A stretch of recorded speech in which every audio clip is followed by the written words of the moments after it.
It may be cold and wet in the part of the world that I live in, but I'm still dreaming of a white Christmas. And if I can't have one outside, at least I can make one in the shop.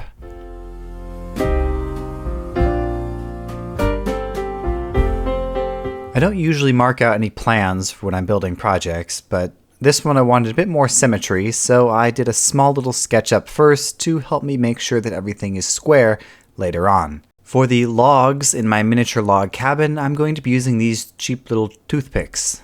And I want to get rid of the pokey ends, so I used my flush cutters, cut them off, and I saved the pointy ends for later, and you'll see why in a bit. Building the walls is pretty straightforward, especially this wall here. This is the easiest one because there's no doors or windows. And I just cut the pieces down to the right size, and then using a bit of super glue, I glue them all together.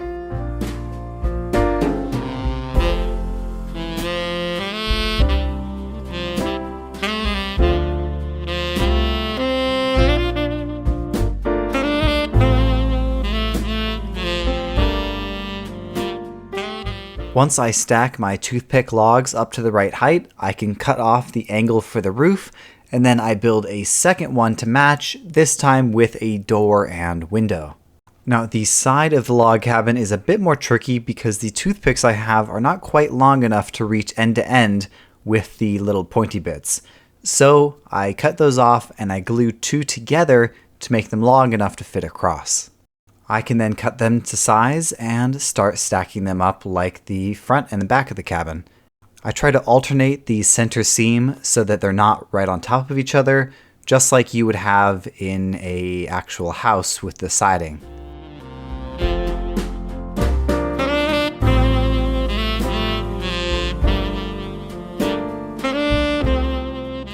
The sidewalls come together pretty quickly, and then I can move on to adding a bit more detail. Now, I told you we'd come back to these little end bits that we cut off, and the reason why I saved all of them is because I cut them with this flush cutter, which has a flat end and a triangular end.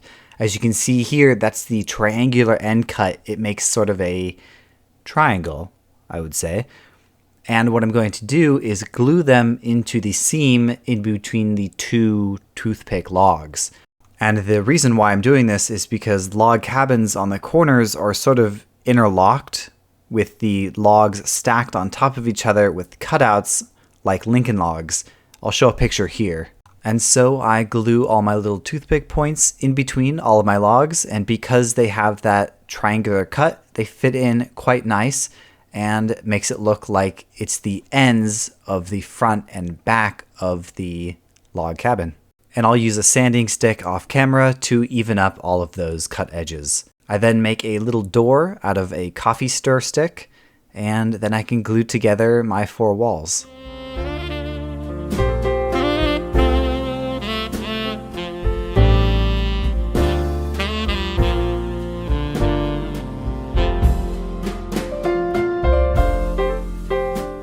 Using more of those toothpicks, I add some rafters and an edge beam down the center, and this just adds a bit of extra realism to this miniature and helps support the tiny little roof and the tiny little snow load as well.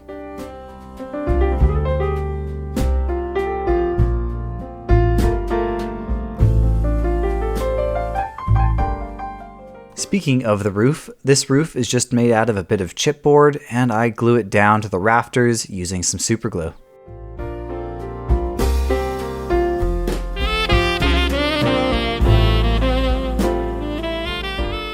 I use some watered down Mod Podge to seal all of the wood and chipboard inside and outside of the cabin, and this is just to make sure that the paint doesn't soak in too much later. To make the stone fireplace, I'm going to be using this EP200 epoxy putty. It's a 2-part epoxy clay that you cut off a little chunk off this tube, mix it together with your hands until it's a smooth consistency and color, and then you can shape it into whatever shape you want, and it hardens in about 15 to 20 minutes. I'm working somewhat against a timer here because this stuff does harden pretty quickly, so I get the basic shape with some tools and my fingers, poke a little hole in the top for the exhaust port of the chimney, And then I'll use some of the excess to fill the cracks in the rafters, just to make sure that no light leaks out.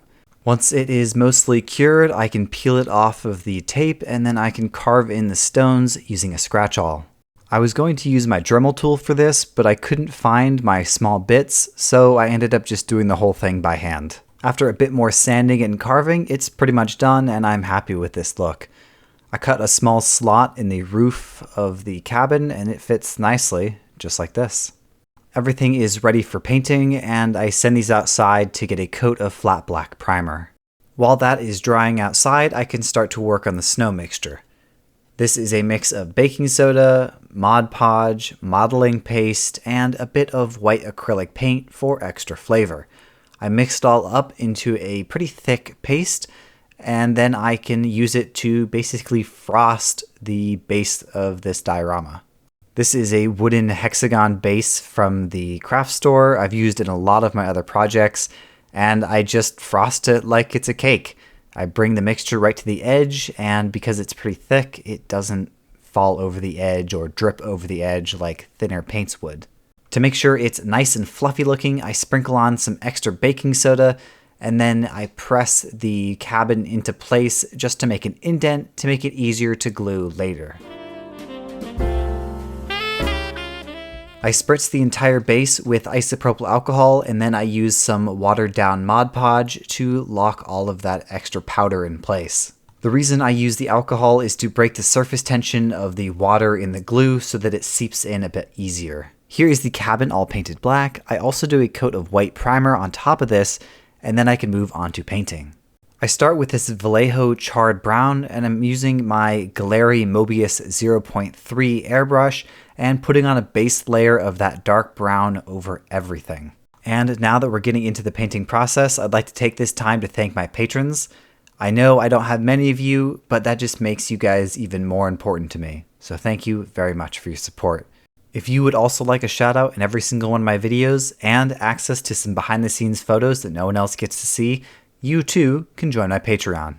I will have links at the end of this video, in the description, and on my page. So please check it out if you have a second and want to support me in the most direct way possible. If you're liking what you're seeing and you want to support the channel for free, you can do so by liking, subscribing, commenting, and sharing these videos. It's quick, easy, free, and it tells the YouTube algorithm that this is a cool video and that it should show it to other people. Thanks for listening to that, and let's get back to the build. Here I'm just dry brushing in lighter and lighter layers until this final layer here is a very light tan, and I'm just barely brushing the edges to make those logs pop. I put all that work into making those little tiny logs, and I want to be able to see them.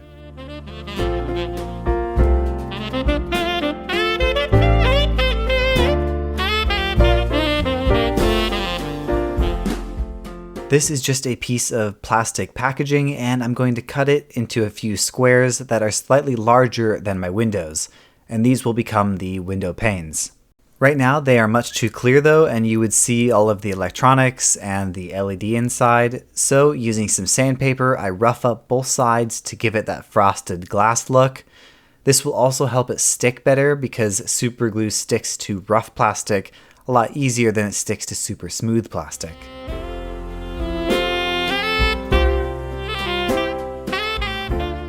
I mix up another batch of snow, and this time it's for the roof. And this really feels like I'm making a gingerbread house, which is very fitting for the holiday season. And I'm not gonna lie, this snow paste looks really, really tasty.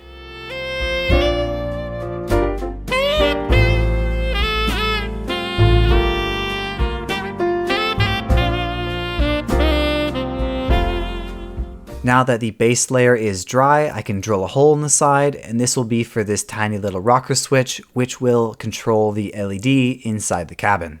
But I take it out for now because I'm going to be painting the sides black. This is just normal black acrylic.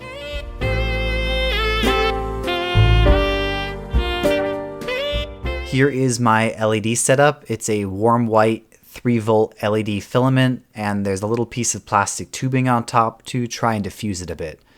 I glue it into place, and then I can run all of my wires underneath, which include my rocker switch with some wires attached, and a 3-volt battery pack.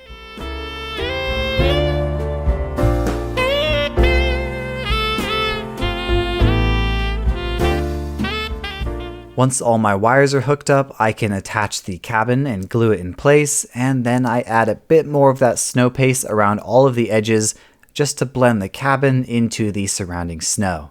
Not only does this make the cabin look more naturally placed, but it also hides any small cracks that may have been under the cabin where the light could leak out. And with those final details put into place and fully dry, this cabin is pretty much done. So let's grab some hot chocolate, turn off the lights, and see those final shots, shall we?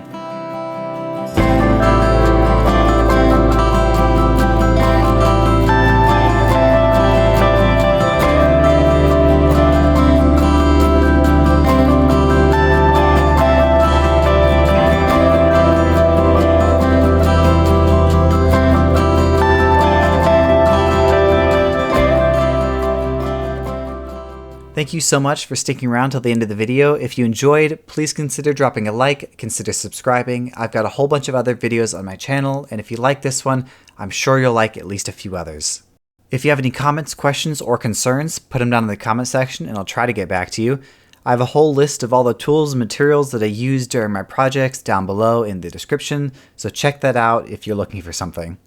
Thank you again to my patrons and to everyone who watches my videos and is subscribed or not subscribed. Thank you for watching, and as always, I'll see you in the next video.